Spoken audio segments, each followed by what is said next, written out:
Cannery Row, Chapter 22.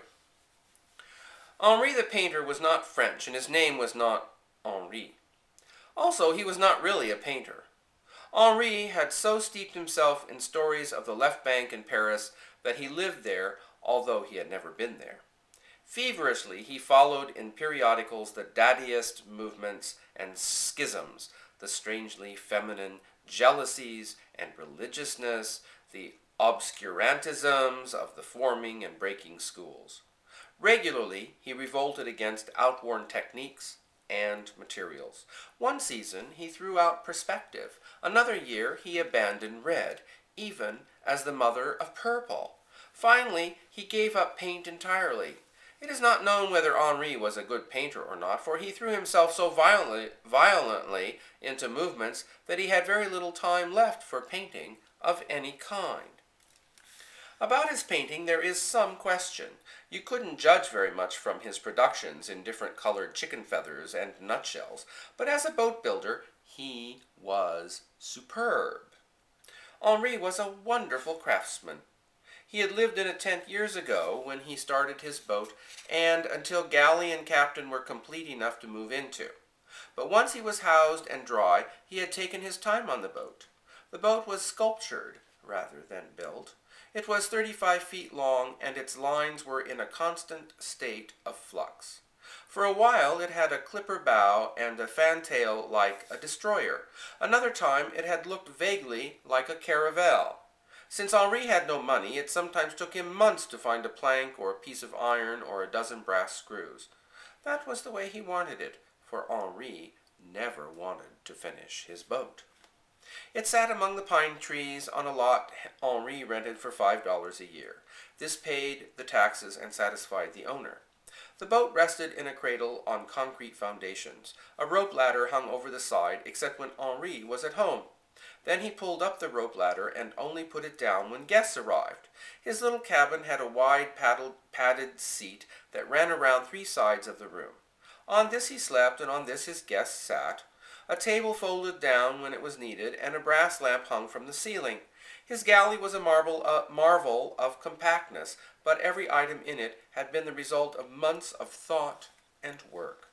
Henri was swarthy and morose. He wore a beret long after other people abandoned them. He smoked a calabash pipe, and his dark hair fell about his face.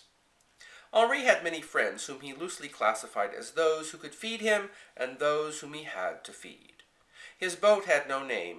Henri said he would name it when it was finished. Henri had been living in and building his boat for 10 years. During that time he had been married twice and had promoted a number of semi-permanent liaisons. And all of these young women had left him for the same reason. The 7-foot cabin was too small for 2 people. They resented bumping their heads when they stood up, and they definitely felt the need for a toilet.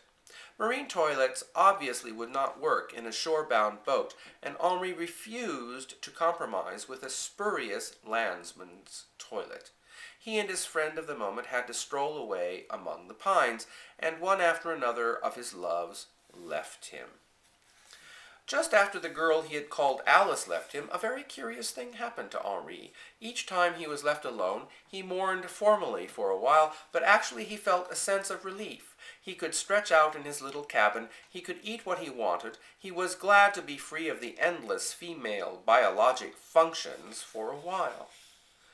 It had become his custom, each time he was deserted, to buy a gallon of wine, to stretch out on the comfortably hard bunk, and get drunk. Sometimes he cried a little all by himself, but it was luxurious stuff, and he usually had a wonderful feeling of well-being from it. He would read Rimbaud aloud with a very bad accent, marveling the while at his fluid speech. It was during one of his ritualistic mornings for the lost Alice that the strange thing began to happen. It was night, and his lamp was burning, and he had just barely begun to get drunk when suddenly he knew he was no longer alone. He let his eye wander cautiously up and across the cabin, and there on the other side sat a devilish young man, a dark, handsome young man. His eyes gleamed with cleverness and spirit and energy, and his teeth flashed. There was something very dear and yet very terrible in his face. And beside him sat a golden-haired little boy, hardly more than a baby. The man looked down at the baby, and the baby looked back and laughed delightedly, as though something wonderful were about to happen. Then the man looked over at Henri and smiled, and he glanced back at the baby. From his upper left vest pocket he took an old-fashioned, straight-edged razor. He opened it and indicated the child with a gesture of his head.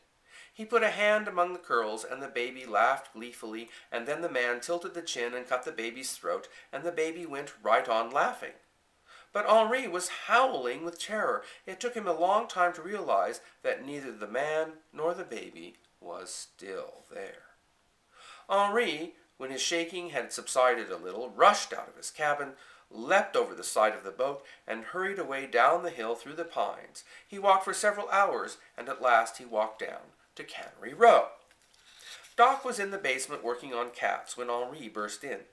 Doc went on working while Henri told about it, and when it was over, Doc looked closely at him to see how much actual fear and how much theater was there, and it was mostly fear. "Is it a ghost, do you think?" Henri demanded. "Is it some reflection of something that has happened, or is it some Freudian horror out of me, or am I completely nuts? I saw it, I tell you. It happened right in front of me as plainly as I see you." "I don't know," said Doc. "Well, will you come up with me and see if it comes back?" "No," said Doc. "If I saw it, it might be a ghost, and it would scare me badly because I don't believe in ghosts. And if you saw it again and I didn't, it would be a hallucination and you would be frightened." "But what am I going to do?" Henri asked. "If I see it again, I'll know what's going to happen, and I'm sure I'll die." "You see, he doesn't look like a murderer. He looks nice, and the kid looks nice, and neither of them give a damn. But he cut that baby's throat. I saw it." "I don't know," said Doc. "I'm not a psychiatrist or a witch hunter, and I'm not going to start now." A girl's voice called into the basement. "Hi, Doc, can I come in?" "Come along," said Doc. She was a rather pretty and very alert girl. Doc introduced her to Henri.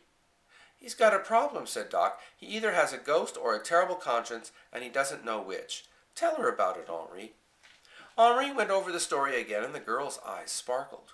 "But that's horrible," she said when he's finished. "I've never in my life even caught the smell of a ghost. Let's go back up and see if he comes again." Doc watched them go a little sourly. After all, it had been his date. The girl never did see the ghost, but she was fond of Henri, and it was 5 months before the cramped cabin and the lack of a toilet drove her out.